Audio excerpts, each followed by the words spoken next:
Oh my god, is that a Golf GTI? It must be with the fact that it's plastered everywhere over the bloody car. On the steering wheel, on the side, and lastly on this glorious peach right on the back. Oosh. But open the bonnet and look at this. It's a titty splooge injection engine. That's what TSI stands for, right? But no, we are servicing this one today. So top up levels and make sure everything's all good, like screen wash, brake fluid and the coolant. Remove the air filter by buzzing these T25s off around and then taking the air filter out. Slam your finger in there and rip it out. Throw it in a bin like a used Johnny and put a nice fresh one in there. Lovely. Do the reverse and bolt everything down nice and tightly. And yes, I know it's been a while since I made a video, but I have been quite busy in my real life.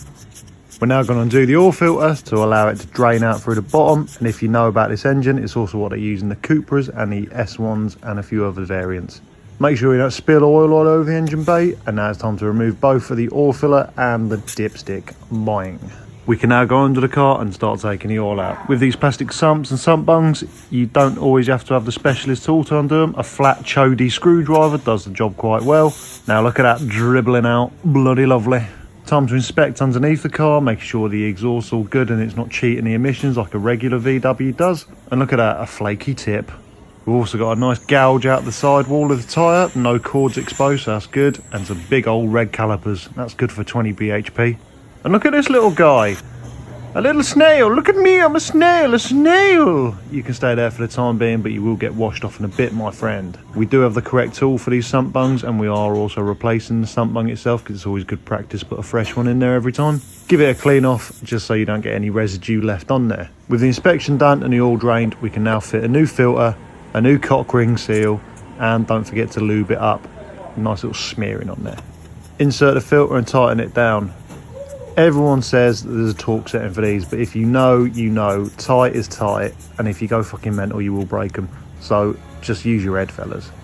Time to pump and dump some oil in this bad boy and get it up to the level. Please fit the caps around the right way. It's a pet hate of mine when they're just facing off backwards. But now we can go inside the car, start it up, and make sure there's no oil pressure issues or any lights on the dash.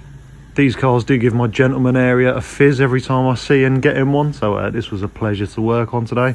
Crack out the diagnostic tool to reset the service light because it's the only way you can do them. Other diagnostic tools are available, but I do like Snap-on. Anyway, with the service coming to the end, we now need to make it look a bit more presentable. Get the special spray out and give it a nice coating all over the place. That was before, give it a spray, and now look at this. Bosh! Transition, I'm getting good at them. Nice, clean, presentable, it looks a lot more tidier, and that's exactly what you want, isn't it? Time to take it out back and give it a nice clean off because it's a bit dirty. Cover the vehicle in detailer's jizz and give it a good clean off. It's just the little touches that make it all nicer in it, really. So with the service now done, the vehicle's now clean, it's looking nice and mint. Don't forget to stay safe out there, Holly boy for the car work, and have a good bloody day. Bye!